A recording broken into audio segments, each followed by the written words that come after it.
नमस्ते दोस्तों, तो आज आपको एक बड़ी ही अचंभित एवं भयानक रहस्यमय कहानी सुनाऊंगी जिसमें आपको कुछ नई रहस्यमय बातें की जानकारी होगी। तो कृपा करके अभी चैनल को सब्सक्राइब कर ले। यह मेरा दूसरा नया चैनल है ताकि और भी रहस्यमय कहानी सबसे पहले आप तक पहुंचे। धन्यवाद। तो सुनिए। केदारनाथ हिमालय की बर्फीली ऊंचाइयों में स्थित सिर्फ एक मंदिर नहीं बल्कि युगों पुरानी कहानियों और अनसुलझे रहस्यों का गढ़ है। यहाँ की हर चोटी, हर पत्थर और हर बहती जलधारा में कोई न कोई गाथा छिपी है। अर्नव, एक युवा लेकिन अनुभवी पर्वतारोही और इतिहासकार, हमेशा से केदारनाथ के प्रति एक अनोखा आकर्षण महसूस करता था। उसे लगता था जैसे पहाड़ उसे बुला रहे हों, जैसे वहाँ कुछ ऐसा हो जिसे समझना उसकी नियति हो। वो किसी तीर्थ यात्रा पर नहीं बल्कि एक अन्वेषण पर निकला था। साल था 2013 का, जब उत्तराखंड में भयानक बाढ़ आई थी।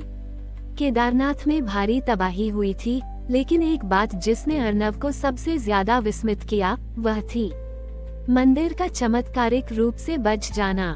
चारों ओर सब कुछ बह गया था, सिर्फ मंदिर अपनी जगह पर अडिग खड़ा था, मानो किसी अदृश्य शक्ति ने उसे अपनी सुरक्षा में ले लिया हो। कई लोगों ने इसे भीमशिला का चमत्कार कहा, लेकिन अर्नव को लगा कि इसके पीछे कोई गहरा रहस्य छिपा है। उसने मंदिर के उन पुजारियों और ग्रामीणों से बात करना शुरू किया जो उस भयानक आपदा के गवाह थे। एक बुजुर्ग ग्रामीण, दादू जी, जिनकी आंखें जीवन के अनुभवों से भरी थीं, ने अर्नव को एक पुरानी कहानी सुनाई। बाबूजी, दादूजी ने अपनी जुर्रियों भरी उंगलियों से हवा में इशारा करते हुए कहा, हमेशा से यहाँ एक विश्वास रहा है कि केदारनाथ मंदिर की रक्षा कोई पत्थर या दीवार नहीं करती बल्कि एक अदृश्य संरक्षक करता है। अर्नव ने उत्सुकता से पूछा, अदृश्य संरक्षक, वह कौन है? दादूजी ने गहरी सांस ली। कई सदियों पहले जब यह मंदिर बार बार प्राकृतिक आपदाओं की चपेट में आता था, तो ऐसा कहा जाता था कि यहाँ एक शक्तिशाली योगी तपस्या करते थे। उनका नाम कोई नहीं जानता था, न ही उनका कोई निश्चित रूप था। वो एक ऊर्जा के पुंज की तरह थे जो कभी कभार ही किसी को दिखाई देते थे, वह भी केवल तभी जब कोई बड़ी विपदा आने वाली होती थी। उन्होंने आगे बताया, लोगों का मानना है कि जब 2013 में बाढ़ आई तो वह योगी या वह ऊर्जा पुंज मंदिर के चारों ओर एक सुरक्षा कवच बनकर खड़ा हो गया था। जिसने भी उस दिन मंदिर को बचाया वह कोई इंसान नहीं था। अर्नव को ये बात तर्कसंगत नहीं लगी, फिर भी उसे इसमें कुछ गहरा और रहस्यमय महसूस हुआ।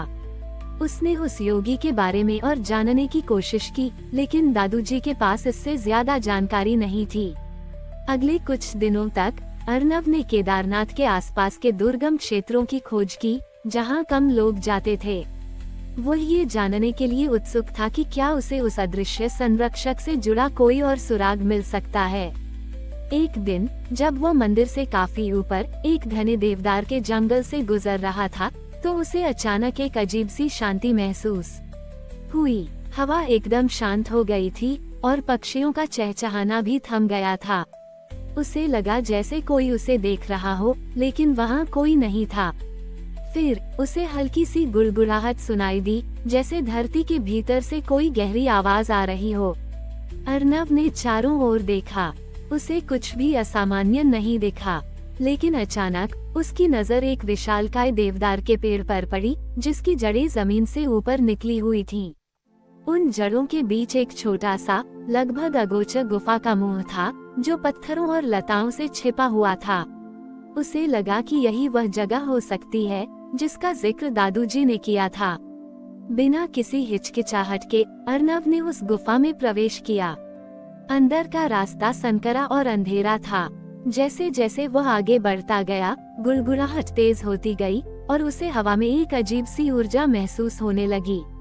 यह कोई भौतिक ऊर्जा नहीं थी, बल्कि एक आध्यात्मिक कंपन था जो उसके पूरे शरीर में फैल रहा था। गुफा का रास्ता एक छोटे से कक्ष में खुला, जहाँ कोई मूर्ति या प्रतीक नहीं था।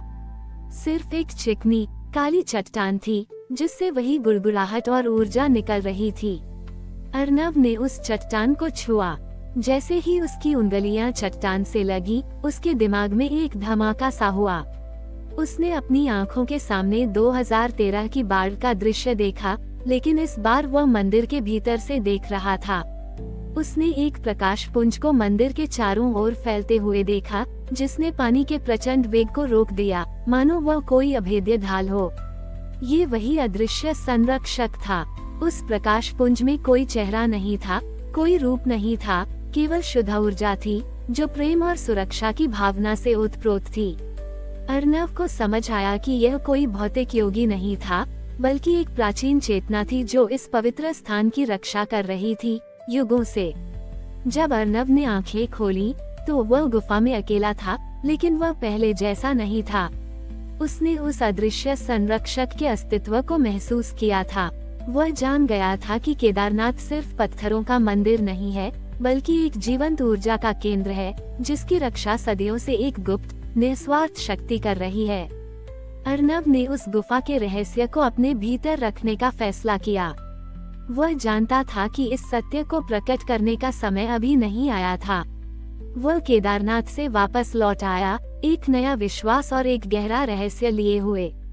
आज भी केदारनाथ का मंदिर हिमालय की गोद में खड़ा है, और जब भी कोई आपदा आती है, तो लोग उस अदृश्य संरक्षक को याद करते हैं। अर्नव जानता है कि वह संरक्षक अभी भी वही है, चुपचाप हिमालय की गहराइयों से इस पवित्र भूमि की रक्षा कर रहा है, एक ऐसा रहस्य जो हमेशा के लिए इस घाटी में गूंजता रहेगा। अर्नव केदारनाथ से वापस तो आ गया था, लेकिन वह अनुभव उसके साथ हमेशा रहा। 2013 की बाढ़ में उस अदृश्य संरक्षक द्वारा मंदिर को बचाने का दृश्य उसके मन में बार बार घूमता रहा। उसने उस गुफा और काली चट्टान के रहस्य को किसी के साथ साझा नहीं किया, सिवाय दादूजी के, जिनसे उसे यह कहानी मिली थी। दादूजी ने अर्नव की बात पर कोई आश्चर्य नहीं जताया, बस मुस्कुराकर बोले, मैंने कहा था न बाबूजी, केदारनाथ रहस्यमय है। अर्नव को अब एक नया जुनून सवार हो गया था, उस प्राचीन चेतना और उसके अस्तित्व के पीछे के विज्ञान को समझना।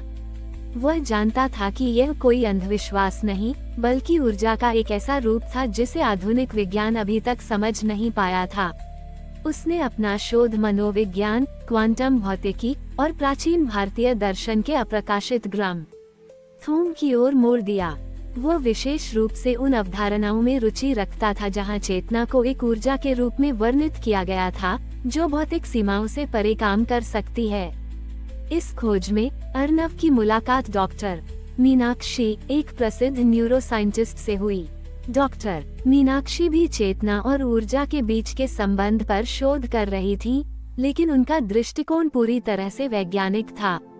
अर्नव ने उन्हें सीधे केदारनाथ के रहस्य के बारे में नहीं बताया, लेकिन उसने उनसे उन अनुभवों के बारे में बात की जहां एक स्थान पर केंद्रित ऊर्जा किसी बड़ी घटना को प्रभावित कर सकती है। डॉक्टर मीनाक्षी पहले तो संशय में थी, लेकिन अर्नव के तर्कों और उसके द्वारा प्रस्तुत किए गए अप्रत्यक्ष सबूतों ने उन्हें सोचने पर मजबूर कर दिया। अर्नव ने धीरे धीरे डॉक्टर मीनाक्षी को अपने अनुभवों की गहराई से परिचित कराया, बिना केदारनाथ का नाम लिए। उसने उन्हें समझाया कि कैसे कुछ विशेष स्थानों पर एक अवशिष्ट ऊर्जा मौजूद हो सकती है, जो अतीत की घटनाओं और तीव्र भावनाओं से जुड़ी होती है। डॉक्टर मीनाक्षी ने इन विचारों को अपनी प्रयोगशाला में प्रयोगों से जोड़ने की कोशिश की। उन्होंने ऐसी मशीनों पर काम करना शुरू किया जो सूक्ष्म ऊर्जा क्षेत्रों को माप सकें। समय बीतता गया। एक दिन अर्नव को अचानक केदारनाथ से एक अजीब सा संकेत मिला। यह कोई आवाज या दृश्य नहीं था, बल्कि एक सहज ज्ञान था, एक गहरी बेचैनी जो उसे बता रही थी कि केदारनाथ में कुछ असामान्य होने वाला है। इस बार यह कोई प्राकृतिक आपदा का संकेत नहीं था, बल्कि कुछ और था, कुछ ऐसा जो मनुष्य निर्मित लग रहा था। अर्नव ने तुरंत दादूजी को फोन किया। दादूजी ने बताया कि कुछ बाहरी लोग केदारनाथ के आसपास, विशेष रूप से उन दुर्गम क्षेत्रों में घूम रहे थे जहां आमतौर पर कोई नहीं जाता। वे आधुनिक उपकरण लिए हुए थे और रहस्यमय तरीके से कुछ खुदाई कर रहे थे। दादूजी को शक था कि वे लोग उस प्राचीन गुफा या उसके आसपास कुछ खोज रहे थे। अर्नव समझ गया कि उस अदृश्य संरक्षक का रहस्य अब खतरे में था। किसी ने उस गुप्त ज्ञान तक पहुंचने की कोशिश की थी, शायद उसी पांडुलिपि के आधार पर जिसका जिक्र रवि ने किया था। ये कहानी पुरानी कहानी का एक हिस्सा है, लेकिन इस नई कहानी में इसे एक रहस्य के रूप में रखा गया है। अर्नव को अपनी बात डॉक्टर मीनाक्षी को बतानी पड़ी। उसने उन्हें केदारनाथ की पूरी कहानी बताई, उस गुफा, काली चट्टान और अदृश्य संरक्षक के बारे में। डॉक्टर मीनाक्षी पहले तो अचंभित हुई, लेकिन फिर उन्होंने अर्नव की बातों पर विश्वास किया। उनका वैज्ञानिक मस्तिष्क इस बात से मोहित हो गया कि कैसे एक प्राचीन किंवदंती न के आधुनिक शोध से जुड़ रही थी। अब अर्नव और डॉक्टर मीनाक्षी दोनों को मिलकर उस अदृश्य संरक्षक और उसके स्थान की रक्षा करनी थी। उन्हें ये समझना था कि वे बाहरी लोग कौन थे और वे क्या चाहते थे। क्या वे उस ऊर्जा का दुरुपयोग करना चाहते थे, या वे केवल खोजकर्ता थे जो उस प्राचीन शक्ति को उजागर करना चाहते थे। केदारनाथ की बर्फीली चोटियां एक बार फिर एक नए रहस्य से घिर गई थीं। इस बार ये रहस्य प्राकृतिक आपदा से नहीं, बल्कि मानव लालच और अज्ञानता से जुड़ा था। अर्नव और डॉक्टर मीनाक्षी को ये जानना था कि वे बाहरी लोग क्या कर रहे थे, इससे पहले कि बहुत देर हो जाए और केदारनाथ का अदृश्य संरक्षक हमेशा के लिए खतरे में पड़ जाए। हमारी और भी आध्यात्मिक एवं अनोखी कहानियाँ देखने के लिए हमारे चैनल पर जाएं तथा धार्मिक एवं पौराणिक अनोखी कहानियाँ हमारे चैनल पर है, कृपया जाके देखें तथा हम आर्य चैनल को सब्सक्राइब करके रखें और वीडियो लाइक जरूर करें। धन्यवाद।